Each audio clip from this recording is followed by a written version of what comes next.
Di panggung lomba menari, menarinya mendapatkan gelar. Di sini saya Purwo Besari sebagai tutor belajar. Halo Sobat Belajar, senang sekali Kak Purwo bisa menyapa Sobat Belajar yang ada di rumah. Bagaimana nih kabarnya nih? Semoga baik-baik aja ya. Sobat Belajar selama masa pandemi ini dan pembelajaran daring ini, Sobat Belajar masih sering diskusi nggak sih dengan teman-teman Sobat Belajar mengenai PR, tugas, atau bahkan isu-isu terkini? Nah, Sobat Belajar, kalau misalnya Sobat Belajar masih diskusi, selamat ya, karena Sobat Belajar masih mengasah kemampuan berpikir kritisnya dan juga menambah wawasan Sobat Belajar di tengah pembelajaran daring. Nah, tapi Kak Purwo mau bertanya nih, Sobat Belajar pernah nggak sih merasa sedih ketika misalnya Sobat Belajar sedang menyampaikan pendapatnya, argumentasinya gitu kan di depan teman-teman atau di suatu forum, namun tiba-tiba dijatuhkan pendapatnya, atau tidak dijatuhkan deh, maksudnya dianggap tidak setuju gitu kan oleh lawan bicara Sobat Belajar atau oleh peserta diskusi yang lain. Rasanya sedih banget nggak sih? Nah, sama mungkin ekspresinya dengan gambar yang ada di sebelah kanan Kak Purwo akan merasa, aduh sedih banget ya, kok pendapat saya nggak diterima sih, kok pendapat saya dijatuhkan seperti itu sih, emang nggak ada cara lainnya apa? Nah, itu kan kadang-kadang membuat kita sedih, tidak percaya diri gitu kan, atau bahkan bisa membuat kita marah-marah kan, marah kepada lawan bicara kita gitu kan. Nah, tapi Sobat Belajar coba bayangkan sekarang Sobat Belajar adalah orang yang berusaha untuk mendebatkan atau tidak setuju dengan argumen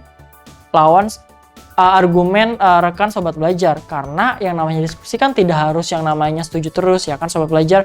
Bisa jadi saya nggak setuju sih dengan pendapatnya dia gitu kan, ya udah saya debatin aja, saya bilang aja nggak setuju. Nah, lagi pula boleh kok Sobat Belajar kita nggak setuju dengan argumentasi dari teman kita, karena yang namanya diskusi kan bahas-membahas, bertukar pikiran ya. Kalau misalnya kita nggak setuju, ya udah ya, itu kan namanya juga diskusi dan tidak boleh yang namanya bawa perasaan atau bahasa anak sekarang sih baper gitu ya. Nah, tapi di sini Kak Purwo mau bertanya nih. Nah, kita kan ada di posisi orang yang di komentar itu kan nggak enak ya Sobat Belajar, sedih gitu kan, bete, atau misalnya bahkan kita merasa tidak percaya diri, dan bisa jadi kita nanti marah-marah kan. Nah, Sobat Belajar berpikir deh, gimana sih caranya kita bilang kalau misalnya kita nggak setuju, terus juga kita nggak setuju, tapi supaya orang ini tuh nggak sakit hati, nggak sedih gitu kan, nggak terlalu nggak sampai marah-marah gitu kan. Berarti kan kita penyampaiannya harus kita atur kan, kita harus bisa memilih gimana sih cara kita menyampaikan argumennya, bagaimana supaya pendapat yang kita sampaikan ini tidak menyakiti perasaannya. Ya, yang namanya tidak setuju itu wajar ya Sobat Belajar, tapi kalau sampai berantem sih katakan tidak ya pada berantem ketika menyampaikan diskusi itu sangat tidak benar ya. Nah, oleh sebab itu ada beberapa hal yang perlu diperhatikan untuk bisa memberikan pendapat kepada orang lain, menyampaikan pendapat kepada orang lain kalau kita misalnya tidak setuju dengan pendapatnya, atau tidak, ya misalnya kita punya pandangan yang bertolak belakang gitu. Nah, itu harus memperhatikan beberapa hal selain misalnya nada bicara. Yang paling gampang sih nada bicara. Coba kalau misalnya Kak Purwo bilang, saya nggak setuju dengan argumen itu, kan marah-marah ya. Tapi kalau misalnya, mohon maaf, saya tidak setuju dengan argumen itu. Nah, itu beda kan, padahal sama saya tidak setuju, tapi yang pertama Kak Purwo marah, ngegas ya, saya tidak setuju. Tuh, tapi yang kedua, saya tidak setuju. Nah, itu kan nada bicaranya juga diatur. Nah, selain nada bicara, ada lagi nggak sih yang bisa kita gunakan untuk membuat pendapat kita yang kita katakan tidak setuju dengan lawan bicara kita ini supaya diterima gitu kan, dengan lapang dada, setidaknya tidak sampai marah-marah ya. Nah, tadi nada bicara, nada suara gitu kan, lalu juga tinggi rendahnya intonasi suara, maksud kakak tinggi rendahnya intonasi suara kita gitu. Ada hal lain gak sih? Nah, sebenarnya ada Sobat Belajar, ada banyak banget cara yang bisa kita gunakan untuk membuat argumentasi yang lebih sopan dan supaya tidak menyakiti perasaan lawan bicara kita. Nah, itu ada di kaidah kebahasaan bagaimana diskusi atau pendapat dari diskusi itu disampaikan. Mau tahu Sobat Belajar bagaimana isinya dan seperti apa cara penyampaiannya dan tips untuk menentukan apakah ini bisa digunakan atau tidak dalam sebuah teks diskusi. Nah, karena belajar sekarang mudah, ayo belajar, jangan kemana-mana ya. Jangan lupa belajar, karena sekarang belajar itu mudah. Ayo belajar. Halo Sobat Belajar, kembali lagi bersama Kapurwo Besari, iya kan? Kapurwo Besari yang selalu berseri gitu kan. Nah Sobat Belajar, Kapurwo mau tanya nih, tadi kan Kapurwo sudah memberikan sedikit bocoran ya, kalau misalnya kita menyampaikan pendapat itu nggak enak sih ya, kalau misalnya dipotong dengan oleh lawan bicara kita, atau sebaliknya kita harus memposisikan diri kalau misalnya kita dipotong atau misalnya dijatuhkan seperti itu tidak enak rasanya, sedih atau bahkan marah. Nah, kita harus mengetahui caranya supaya tidak membuat orang ini marah seperti apa Sobat Belajar. Yuk kita cari tahu. Nah, sebelumnya Kapurwo memberitahu kalau misalnya kita ini sudah memasuki materi selanjutnya yang sebelumnya kemarin kan kita sudah membahas tentang struktur teks diskusi kan. Yang di minggu sebelumnya lagi kita sudah membahas tentang pengertian, ciri, fungsi, dan tujuan. Nah, kalau sekarang kita akan membahas tentang kaidah kebahasaan Sobat Belajar. Nah, untuk di minggu selanjutnya, kita akan membahas mengenai langkah-langkah penyusunan dan juga hal-hal yang perlu diperhatikan dalam pembuatan teks diskusi, oke? Jadi jangan lupa untuk menyaksikan Kapurwo di live class seperti ini, karena materinya akan seru dan mantap sekali, oke? Nah, Kapurwo punya pertanyaan nih Sobat Belajar. Apa jenis verba yang sering digunakan di teks diskusi? Nah, sebelumnya tahu nggak sih Sobat Belajar apa itu verba? Kapurwo sering sekali sih mengatakan apa itu verba. Nah, verba adalah kata kerja. Atau Sobat Belajar yang belum tahu, kata kerja itu ada beberapa jenis ya. Ada kata kerja material, mental gitu kan, dan sebagainya. Nah, kalau misalnya jenis verba yang digunakan di teks diskusi itu jenis verba apa? Ada yang tahu? Kalau misalnya belum tahu, tunggu penjelasan dari Kapurwo. Kalau sudah tahu, langsung saja berikan komentar di kolom pertanyaan ya di live class kali ini ya. Nah, oke. Kita akan membahas yang namanya kaidah kebahasaan. Nah, sebenarnya tadi Kapurwo sudah sedikit memberikan bocoran apa saja kaidah kebahasaan di teks diskusi. Yang tadi Kapurwo sudah bertanya tentang verba. Yang pasti yang tadi menggunakan verba ya, salah satunya menggunakan verba. Namun verbanya verba apa sih gitu kan? Ternyata verba itu ada jenisnya, ada verba nominal, material, dan juga verba mental gitu kan. Nah, yang digunakan di teks diskusi ini verba apa Sobat Belajar? Apa nih jawabannya Sobat Belajar? Apa saja kaidah kebahasaan? Tadi verba sudah, terus apa lagi Sobat Belajar? Ada yang tahu? Oh, kalau belum tahu lanjut aja ya materinya. Nah, sebelumnya Kapurwo mau bertanya nih Sobat Belajar nih. Sobat Belajar coba di sini perhatikan kalimat pertama nih Sobat Belajar. Pihak pendukung memberikan pertolongan kepada korban bencana, sedangkan pihak penentang tidak melakukan apa-apa. Lalu yang ketiga, namun tidak semua pihak pendukung membantu para korban. Nah, kira-kira Sobat Belajar, kalau misalnya Sobat Belajar lihat ini, Sobat Belajar melihat konjungsi apa?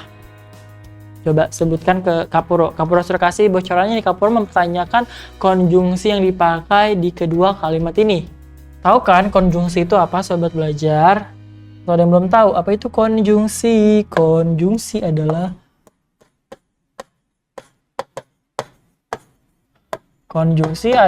kata hubung. Iya, kata hubung ya Sobat Belajar. Nah, konjungsi atau kata hubung apa yang Sobat Belajar temukan di dua kalimat ini? Yang pertama dulu, konjungsinya apa?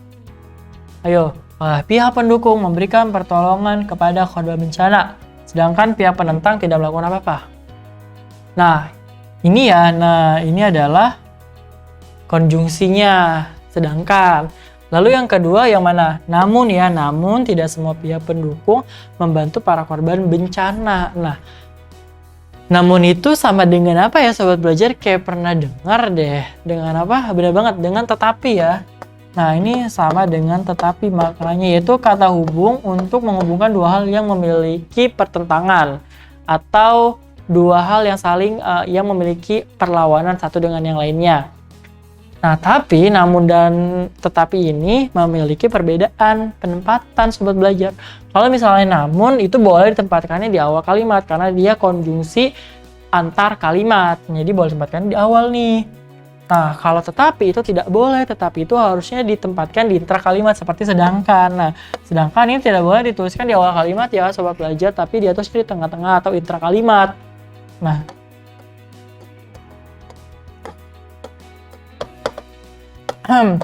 Nah, intrakalimat ya sobat belajar di tengah-tengah. Nah, dia tuh bisa menghubungkan dua klausa atau menghubungkan dua kalimat gitu kan, seperti itu.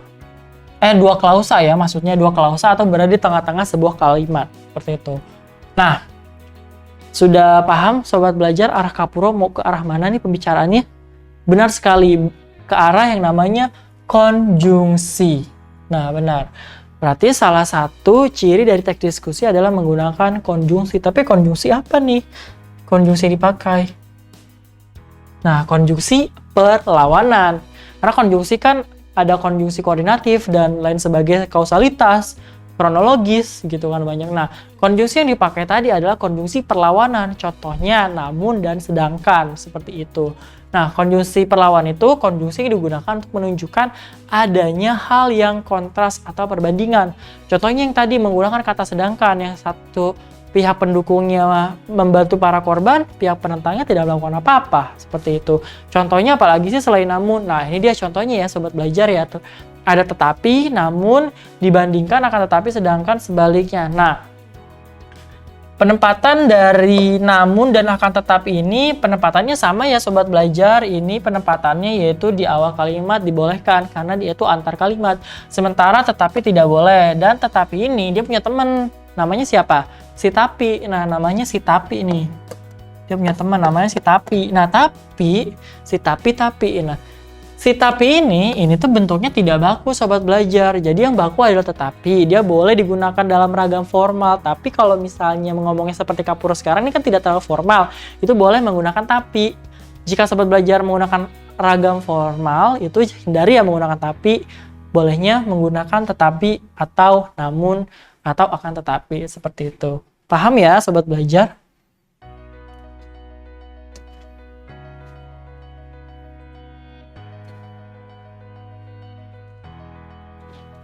Nah, sekarang kita lihat ya yang tadi sudah kakak jelaskan. Oke, nah ini dia perbedaan antara tetapi dan namun. Yang mana dua-duanya untuk menunjukkan adanya perbandingan atau perlawanan kedua hal, hanya saja penempatannya berbeda. Namun di awal kalimat, tetapi di tengah-tengah kalimat atau menghubungkan dua klausa, yaitu klausa pertama dengan klausa kedua. Semua kebijakan keuangan tersebut sudah disahkan, tetapi dalam penerapannya belum berjalan lancar. Nah, tetapi ini nggak boleh ya, sobat belajar ya, tidak boleh ditempatkan di awal. Yang boleh di sini hanya yaitu akan tetapi ya, akan tetapi. Nah, akan tetapi. Jadi akan tetapi itu boleh ditempatkannya di awal kalimat. Oke, Kapuro mau bertanya ini tentang tata bahasa sobat belajar. Sobat belajar kita kan tahu ya kalau misalnya ada yang namanya subjek, predikat, objek, keterangan. Oke, sekarang Kapuro mau tanya nih sama sobat belajar. Kira-kira dari susunan kata ini kelas katanya apa saja ya? Yang pertama adalah saya akan mendukung kebijakan pemerintah. Kalau saya itu apa saya? Saya adalah subjek, benar ya, karena orang atau pihak yang melakukan suatu kegiatan atau suatu aksi ya atau kerja gitu, karena yang aksi atau kerjanya adalah akan atau mendukung sobat belajar. Ya jawabannya apa? Nah ini ya mendukung ya. Nah ini adalah predikat, subjek, subjek, predikat lalu bertemu dengan objek, benar sekali objek. Nah, pemerintah di sini apa nih sobat belajar? Kebijakan. Kebijakan pemerintah itu apa? Kebijakan pemerintah di sini adalah pelengkap. Jadi, ini adalah pelengkap dari objeknya ya. Oke, nah sementara akan ini apa nih sobat belajar ya kelas katanya? Tahu nggak sobat belajar kelas kata ini subjek, subjek, predikat. Lalu juga di sini sudah ada yang namanya objek, pelengkap. Yang belum apa? Keterangan. Apakah keterangan boleh ditempatkan setelah subjek? Jawabannya tidak ya. Nah, ini disebut dengan modalitas. Apa itu modalitas? Nah, itu adalah bagian yang ada di teks diskusi. Jadi, selain tadi konjungsi perlawanan, seperti namun, tetapi, sedangkan, lalu juga ada akan tetapi, yang kedua menggunakan yang namanya modalitas. Apa itu modalitas? Nah, kita akan lihat pembahasannya. Nah, modalitas apa sih modalitas gitu kan? Modalitas adalah suatu kata yang memiliki makna kemungkinan, kenyataan, serta sebagainya yang dinyatakan di dalam kalimat. Jadi untuk menunjukkan adanya kemungkinan, lalu kenyataan, serta yang berhubungan dengan keharusan. Seperti ini contohnya nih. Nah, contoh sobat belajar, misalnya yang kemungkinan adalah mungkin, bila, apabila. Lalu kalau misalnya untuk misalnya keharusan apa? Harus, wajib, ya kan? Nah, ini disebut dengan modalitas ya sobat belajar ya, modalitas di sini. Nah, modalitas di sini berfungsi untuk menyatakan yang tadi, untuk menyatakan kemungkinan, lalu juga menyatakan kenyataan dan sebagainya. Nah, di sini juga ada akan nih. Akan itu ternyata maksudnya adalah maksudnya modalitas ya sobat belajar. Jadi itu ya. Nah, jadi yang kedua setelah tadi menggunakan konjungsi perlawanan, yang kedua menggunakan modalitas ya. Kaidah kebahasan dari teks diskusi. Nah, ini dia untuk menjawab tadi pertanyaan yang pertama. Di teks diskusi ini menggunakan verba apa sih Kak? Gitu kan. Ini di jawabannya sobat belajar. Menggunakan verba aksi. Nah, namanya juga aksi, berarti verba yang menunjukkan adanya tindakan. Seperti itu. Nah, ini dia dari verba-verba yang digunakan untuk menunjukkan tindakan. Yaitu menyebabkan, membeli, mempertanggungjawabkan, membaca, belajar, dan bernyanyi ya sobat belajar ya. Kalau misalnya sobat belajar belum tahu gitu kan, lalu juga tadi ada mendukung gitu kan, menolak gitu, itu juga termasuk verba aksi. Nah, verba itu apa sobat belajar? Tadi Kak Pro katakan verba adalah kata kerja ya, jangan lupa ya.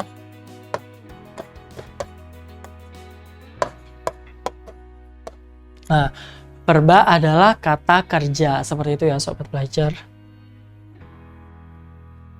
Nah, apa sih identifikasinya atau menentukan ini verba aksi atau enggak Kak gitu.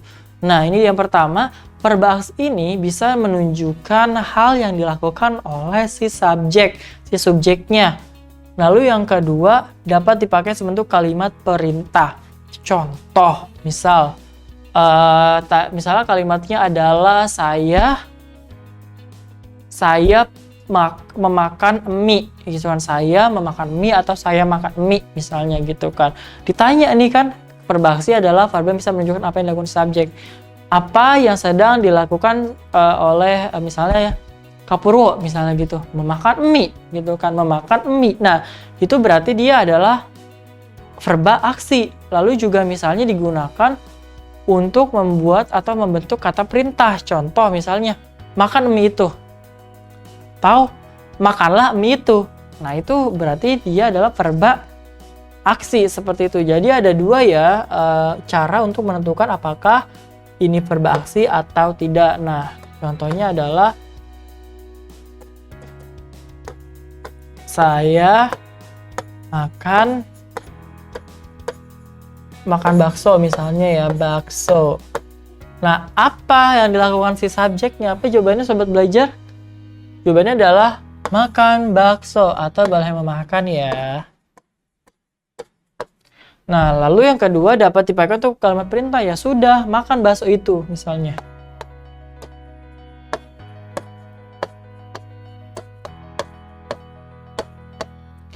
Makan bakso itu misalnya, seret, karena kalimat perintah ya diakhiri dengan tanda seru, atau juga boleh ditekankan atau ditegaskan dengan penambahan artikel lah. Makanlah bakso itu. Nah, ini berarti ini adalah verba aksi ya, benar sekali. Ini adalah verba aksi ya sobat belajar ya. Nah, di sini nih, saya belum makan sejak seminggu yang lalu. Berarti makan di sini adalah kata kerja apa yang dilakukan oleh si subjeknya itu belum makan seminggu yang lalu. Nah, diubah menjadi makanlah hidangan itu. Itu adalah bentuk dari verba aksi, oke?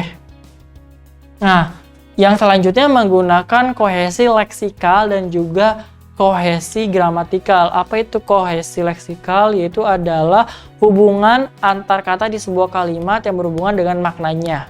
Atau kepaduan dalam sebuah kalimat yang berhubungan dengan maknanya. Kalau misalnya kohesi leksikal, kalau gramatikal berhubungan dengan gramatikal atau tata bahasa. Nah, ini dia ya, arti dari kohesi leksikal itu sendiri. Kohesi yang berhubungan dengan makna kata atau diksi. Nah, kohesi leksikal itu dapatnya dari apa aja sih? Didapatnya dari pengulangan, sinonim, antonim, dan hiponim.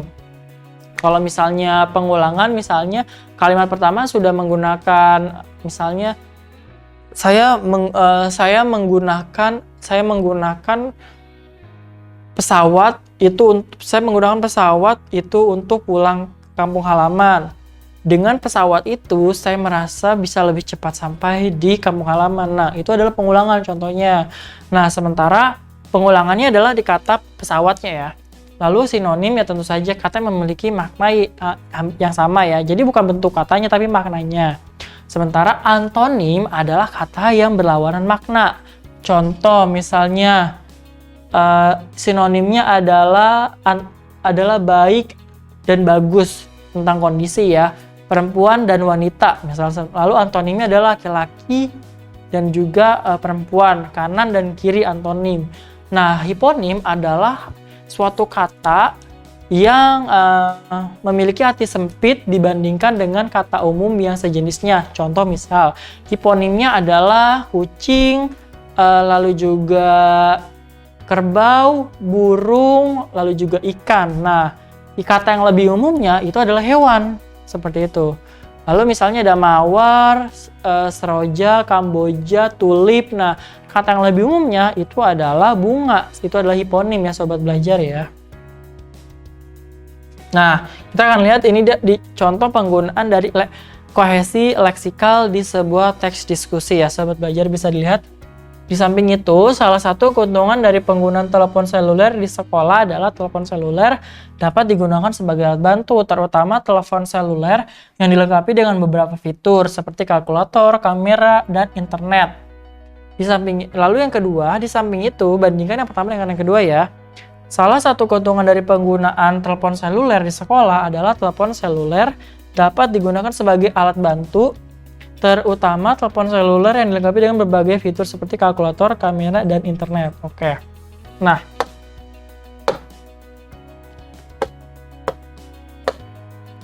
di yang pertama di sini menggunakan kohesi leksikal itu pengulangan telepon seluler 1, 2, 3. Nah, lalu yang kedua menggunakan kohesi leksikal hiponim itu fitur. Fitur di sini itu untuk secara general itu untuk menjelaskan si kalkulator, kamera, dan internet seperti itu. Nah, lalu yang di bawah, di samping itu, salah satu keuntungan dari penggunaan telepon seluler sekolah adalah alat bantu, terutama telepon seluler dilengkapi dengan beberapa fitur. Nah, ini sama ya, ini fitur, kalkulator, kamera, dan internet. Nah, seperti itu. Jadi, itu dia bentuk dari kohesi leksikal pada sebuah teks diskusi. Nah, sementara yang disebut kohesi gramatikal itu yang berhubungan dengan tata bahasanya, sobat belajar. Jadi lebih ke struktur kalimatnya tadi loh yang subjek, predikat, objek, keterangan, pelengkap. Subjek, predikat, objek, pelengkap, keterangan, seperti itu. Nah, dapat dibentuknya dari mana? Dari rujukan, substitusi, yaitu pengganti, atau elipsis. Nah, elipsis apa sih sobat belajar? Yang tahu elipsis? Elipsis itu kalau sobat belajar misalnya menemukan sebuah tulisan ya, sobat belajar misalnya tulisan adalah kutipan, misalnya kutipannya adalah pendidikan dewasa masa kini, pendidikan dewasa, lalu ada titik 3, 1, 2, 3, diberikan tanda kurung seperti ini.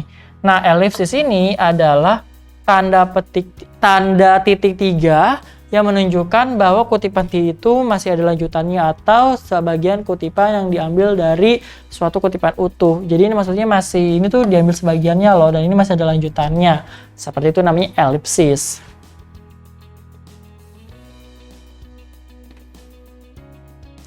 Kita akan lihat ya susunannya. Oke, nah di sini. Masyarakat yang setuju bahwa siswa boleh membawa telepon seluler ke sekolah karena hal itu dapat memudahkan orang tua untuk dapat menghubungi anaknya.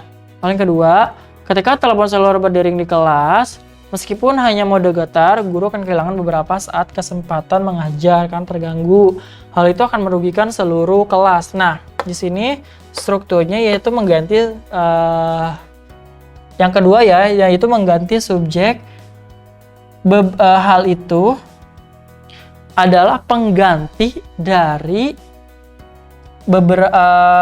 dari yang namanya telepon berdering, karena telepon berdering itu akan mengganggu si ini kan, yang akan mengganggu si guru. Nah, hal itu ini untuk menggantikan telepon seluler berdering untuk mensubstitusikan gitu kan. Nah, ini pronominanya.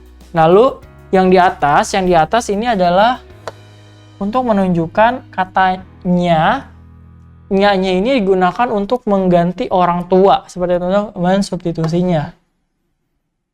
Nah, orang tua, anaknya. Nah, itu adalah bentuk dari penggunaan kohesi gramatikal. Jadi di sini bisa lihat ya, ini adalah kohesi gramatikal, yaitu untuk menggantikan telepon seluler berdering dengan hal itu, orang tua dengan nya. Nah, seperti itu sobat belajar. Oke, semoga sobat belajar paham ya dengan kohesi gramatikal dan juga kohesi leksikal. Nah, tadi ada 4 ya sobat belajar kalau misalnya kita melihat lagi ke awal. Yang pertama adanya konjungsi perlawanan, lalu yang kedua adanya modalitas, yang ketiga yang ketiga menggunakan kohesi leksikal dan juga kohesi gramatikal seperti itu. Dan sobat belajar, itu dia yang bisa dipakai untuk atau yang mengidentikan dengan yang namanya teks diskusi atau kaidah kebahasaan dari teks diskusi. Semoga sobat belajar makin paham ya kenapa dibuat seperti ini. Dan dengan pemilihan itu, sobat belajar bisa memilih nih mana diksi yang tepat dan bisa digunakan ketika nanti menyampaikan pendapat di sebuah diskusi. Oke sobat belajar, karena belajar sekarang mudah, ayo belajar! Jangan lupa belajar, karena sekarang belajar itu mudah. Ayo belajar!